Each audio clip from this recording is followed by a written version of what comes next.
Les legal tech, c'est à la fois les porteurs de technologies dans le monde du droit, qui développent des produits et services qui facilitent l'accès au droit et à la justice pour gérer les justiciables et les professionnels du droit, et les acteurs du monde du droit qui s'emparent de la technologie aussi pour faciliter, accélérer ou voir se transformer tout simplement. Dans les deux cas, on voit avec cette convergence droit et technologie une importance croissante de l'éthique, et c'est les raisons pour lesquelles on a été amené, dans le cadre de l'association Open Law, à produire collectivement une charte éthique pour le marché du droit en ligne et ses acteurs.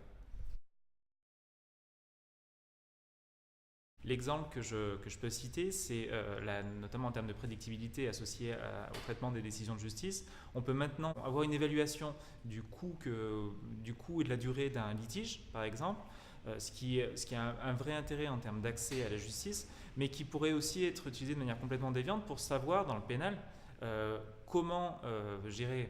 Il peut être plus intéressant de tuer telle personne de telle façon que telle autre, parce qu'il y a moins de risques d'être condamné. Alors, un usage que je vois comme ça immédiatement, c'est l'analyse des différentes décisions de justice qui sont mises en open data et accessibles à tous, des tendances en matière de clauses abusives ou en matière d'interprétation de clauses contractuelles, quelles qu'elles soient. Et l'intelligence artificielle appliquée aux décisions de justice permettra d'évaluer quelles sont les clauses qui sont les plus susceptibles d'être admises et valides en cas de litige. Un smart contract, c'est un programme exécuté de façon autonome sur un réseau de type blockchain. Ça permet deux choses.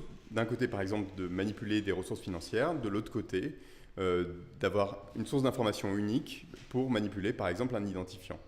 Ce terme fait référence à un concept plus large, l'idée de contractualisation via l'informatique.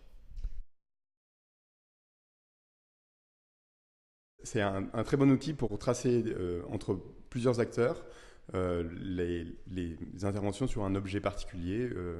Par exemple, pour un assureur, ça peut être quand on a plusieurs personnes qui sont intervenues dans un même bâtiment, de pouvoir identifier à chaque fois que des gens sont intervenus et pouvoir, au moment où il y a un incident, pouvoir remonter la chaîne de responsabilité.